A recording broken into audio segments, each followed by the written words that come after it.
नमस्कार दोस्तों, आज की वीडियो में हम बात करेंगे एसएससी जीडी कांस्टेबल से रिलेटेड उन डाउट्स के ऊपर जो आपने मुझसे पूछे हैं। तो चलिए बिना किसी देरी के वीडियो को स्टार्ट करते हैं। तो जो सबसे पहला डाउट है वो है री मेडिकल को लेकर कि जो गाइडलाइंस हैं वो चेंज हो चुकी है 2021 के अंदर, और अब according to new guidelines the re medical will be conducted within 24 hours after the detailed medical checkup. Is it true और नॉट? ठीक है, तो ये वाला आपका सवाल है कि 24 घंटे के अंदर ही रीमेडिकल होगा, उसके बाद आपका रीमेडिकल नहीं किया जाएगा। ये कहां तक सत्य है बात? तो जो ये नोटिफिकेशन या फिर जो एक गाइडलाइंस आपने रीड की है उनका एक्चुअल मीनिंग क्या है, आपको मैं वो चीजें समझाता हूं। तो सबसे पहले तो मैं बात करता हूं 24 घंटे की कि 24 घंटे के अंदर आपको क्या करना पड़ेगा। तो देखिए, जब भी आप मेडिकल, आपका डिटेल्ड मेडिकल चेकअप होगा, मान लो मेरा डिटेल्ड मेडिकल चेकअप हुआ और मुझे पॉइंट मिल गया आंख के अंदर, और अगर मुझे पॉइंट आंख के अंदर मिल गया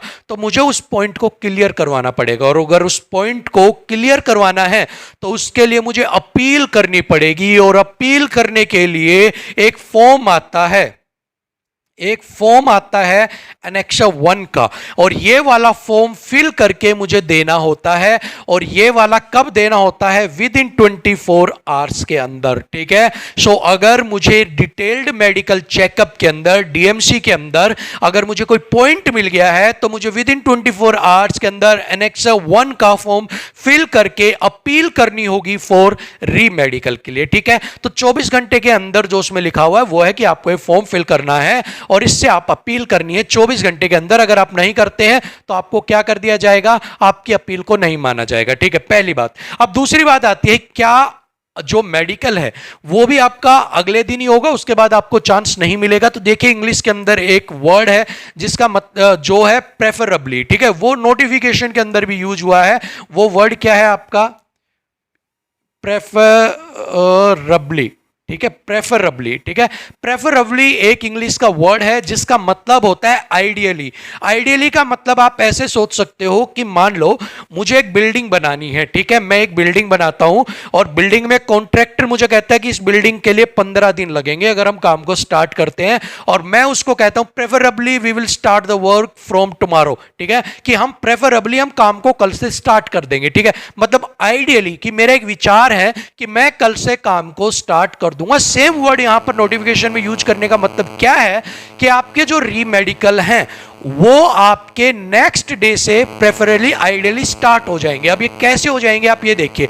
मान लो मुझे आईज के अंदर एक पॉइंट मिल गया, ठीक है, कि मेरी आई साइट आपने मेरी चेक करवाई और मुझे आई साइट के अंदर वीक ये मिल गया कि मेरी एक आई साइट हल्की सी वीक है। ठीक है, अब पहले क्या है कि आपको 15 दिन के बाद वापस से रीमेडिकल के लिए बुलाते थे, 15 दिन का टाइम, और उसके बाद आपको बुलाते थे चाहे वो प्रॉब्लम छोटी हो चाहे बड़ी हो। ठीक है ना, अब इस केस के अंदर क्या हो गया है कि मेरी आईज की हो गई और मैंने अपील कर दी कि सर मेरी आईज के अंदर ठीक थी, मैंने बाहर मेजर करवाई है, बट यहां पर मेरा जो है मुझे पॉइंट दे दिया गया। तो आइडियली प्रेफरेबली आप अपने रीमेडिकल को कंडक्ट करवा सकते हो continuously next day after the detailed medical checkup. ठीक है, सो यहां पर क्या बताया गया है उस नोटिफिकेशन के अकॉर्डिंग कि आपका जो मेडिकल का बाद रीमेडिकल जो होगा वो आप नेक्स्ट डे से आपका स्टार्ट हो जाएगा, कि अगर आपको लगता है कि आपको रीमेडिकल में वो पॉइंट क्लियर कर सकते हो तो आप नेक्स्ट डे भी रीमेडिकल के लिए आपके स्टार्ट कर सकते हैं।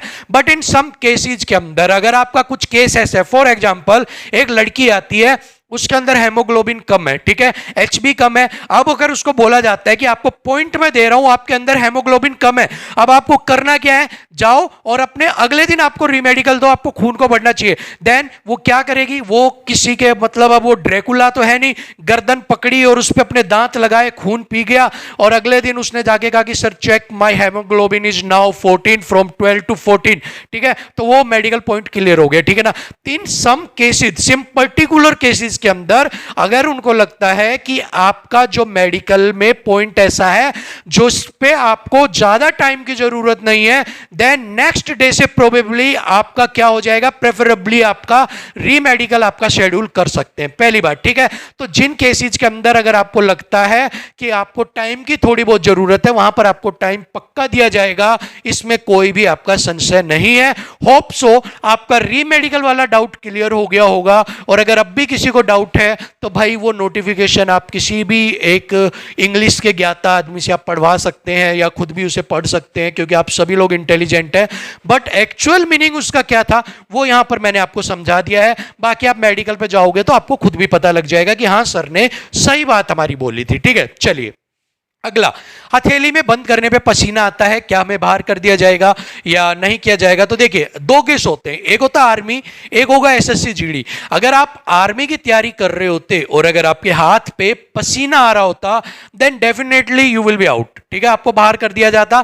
बट अगर इन केस अगर हम बात करें एसएससी जीडी की, अगर आपके हथेली पे पसीना आ रहा है नो डाउट नो प्रॉब्लम, आपको बाहर नहीं किया जाएगा, ठीक है ना। आर्मी के अंदर पसीना नॉट अलाउड, एसएससी जीडी के अंदर अलाउड, क्योंकि मैंने पहले बोला था आर्मी से और इसका बहुत ज्यादा डिफरेंट होता है आपका जो मेडिकल है उसका। ठीक है, कुछ लोग बोल रहे थे कि एक्सीडेंट मार्क्स से हमारे एक्सीडेंट हो गया, ब्रेक बोन नहीं हुई, ठीक है, बोन ब्रेक नहीं हुई, बट काम प्रॉपरली कर रहे हैं, रनिंग कर रहे हैं, फिजिकल पास कर लिया, तो क्या उन मार्क्स का कोई हमें दिक्कत होगी? तो नहीं, आपको मार्क्स की कोई दिक्कत नहीं, आपकी हड्डी ठीक होनी चाहिए, आपका काम ठीक होना चाहिए। इसके अलावा अगर आपके कोई मार्क्स है, ब्लेड मार्क है, कट मार्क है, कोई जखरीट लगी हुई है, किसी ने चाकू मार दिया, छुरी मार दी, उसके मार्क्स है, all are allowed, all are allowed, no need to take tension. ठीक है, चलिए अगला, कास्ट सर्टिफिकेट में नाम की गलती। एक सब्सक्राइबर ने पूछा है कि मेरे कास्ट सर्टिफिकेट के अंदर फादर का नाम चंद्र की जगह चंद्रा लिखा गया, तो क्या मुझे नया बनवाना चाहिए? अगर मैं नया बनवाता हूं तो न्यू हो जाएगा क्रूशियल डेट के बाद का, और अगर पहले का करता हूं तो उसमें नाम में दिक्कत है। तो मुझे क्या करना चाहिए? तो देखिए आपको करना क्या है, आपको अपना कास्ट सर्टिफिकेट एक नया बनवा लेना है। जब आप कास्ट सर्टिफिकेट नया बनवाएंगे तो आपके पास नया भी होगा, पुराना भी आपके पास यहां पर होगा, ठीक है। और एक आप एफिडेविट भी अपने साथ बनवा सकते हैं जिसमें आप लिख सकते हो कि मेरी कास्ट सर्टिफिकेट में इस गलती में ये हो गया, बाकी ये जो चंद्र की जगह चंद्र है।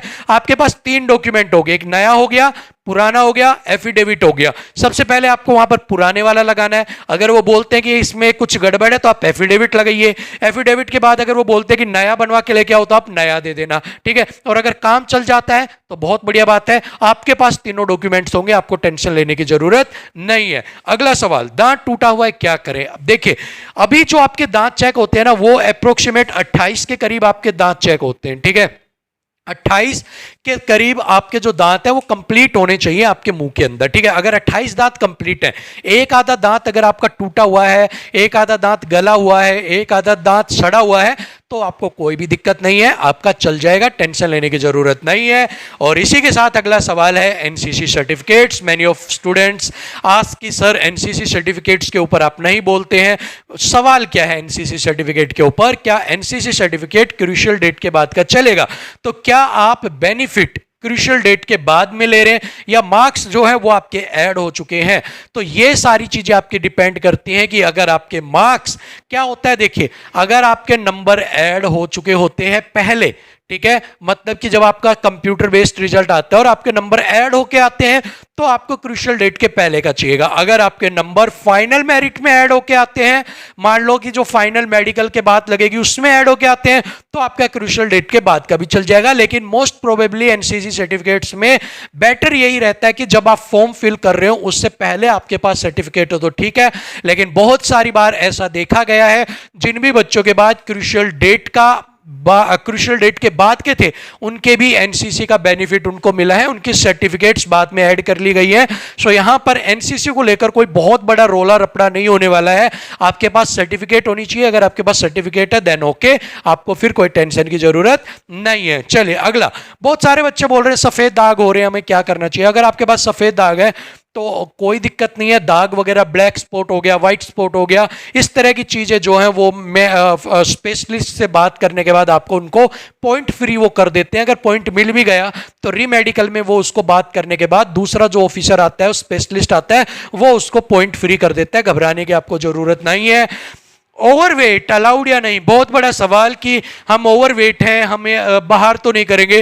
तो ओवरवेट का यहाँ पर चक्कर नहीं होता है, वेट यहाँ पर मेजरमेंट नहीं होता है कि आपका वेट कितना है या कितना नहीं है हाइट के अकॉर्डिंग, ठीक है। कुछ जगह पर आपका वेट मेजर किया जाता है बट यहाँ पर वेट का रोला नहीं है आपका, क्योंकि आप सभी लोग फिजिकल को 5 किलोमीटर की रनिंग करके आए हो तो आपका शरीर वैसे ही फिट है। थोड़ा बहुत अप डाउन अगर आपका है तो भी आपको घबराने की जरूरत नहीं है, वेट का पॉइंट आपको नहीं मिलता है, ठीक है। उसके बाद क्रूशियल डेट का इशू मैं आपको एक ऑलरेडी बता चुका हूं कि जिन भी स्टूडेंट्स के पास क्रूशियल डेट के बाद के सर्टिफिकेट्स हैं वो भी एसएससी के अंदर जब भी आपके डॉक्यूमेंट वेरिफिकेशन होती है, चाहे आप पीछे का भी देखोगे या किसी और एग्जाम्स के भी देखोगे, वहां पर मोस्टली अलाउ कर दिए जाते हैं आपके, ठीक है ना। सो क्रूशियल डेट को लेकर अब इतना हव्वे वाली बात नहीं है कि मेरा नया है पुराना है। सर्टिफिकेट्स अगर आपके पास हैं तो वो आपके ऊपर इस तरह से चीजें रखते हैं कि भाई ये बच्चा इतना काम करके यहां तक आया है तो उसको मोस्टली अलाउ कर देते हैं। अगर कुछ स्टाफ जो बिल्कुल ही एक तरह से बोलते हैं कि बिल्कुल हार्ड रोक हो तो उसकी कह नहीं सकते, बाकी 99% स्टाफ ऐसा है जो आपको उसको पास कर देता है, आराम से आपको कोई भी दिक्कत नहीं होगी। अगला नेक्स्ट सवाल है मेडिकल डेट को लेकर, क्या मेडिकल डेट हमारी रहेगी, कब तक हमारा मेडिकल कंडक्ट करवाया जाएगा। सो अगर हम बात करते हैं जून 15 तक तो आपके पेंडिंग सारे फिजिकल जो हैं वो कंप्लीट करवाए जाएंगे and after 15th of June it will take approximate 35 to 40 days. उसके बाद आपकी एक कट ऑफ आएगी एंड आफ्टर 35 to 40 डेज आपका मेडिकल का शेड्यूल जो है कट ऑफ आने के बाद उसके कुछ दिन बाद आपका शेड्यूल एक डिसाइड किया जाएगा और उसके बाद आपका जो मेडिकल है वो स्टार्ट किया जाएगा। तो आप आइडिया लगा सकते हो 30 से 35 दिन तो आपके लगेंगे ये वाला फिजिकल के बाद के टाइम में, 10 से 15 दिन और लगेंगे उसके बाद, तो आप टोटल अप्रोक्सीमेट आप मान के चल सकते हो 2 महीने के करीब। जुलाई और अगस्त सितंबर के अंदर होप्स हो कि आपके जो है वो मेडिकल स्टार्ट हो जाए या अगस्त एंड के अंदर भी आपके जो मेडिकल है वो स्टार्ट हो सकते हैं, ठीक है भाई। सो आज के सारे डाउट्स हमने ले लिए हैं, होप सो आपके डाउट्स क्लियर हो गए होंगे और अगर फिर भी कोई डाउट है तो आप मुझसे कमेंट बॉक्स में पूछ सकते हैं और अगर आपको पब्लिकली कोई भी अपना डाउट पूछने में शर्म आती है तो नोट कर लो इंस्टाग्राम के ऊपर फनलर्न बाय अनुज, वहां पर जाओ अपने मैसेज करो और आपको मैं जरूर रिप्लाई करूंगा, ठीक है। सो अभी के लिए इतना ही। वीडियो पसंद आई है तो क्या करना है आप अच्छे से जानते हैं। फिलहाल के लिए मुझे इजाजत दीजिए, नमस्कार।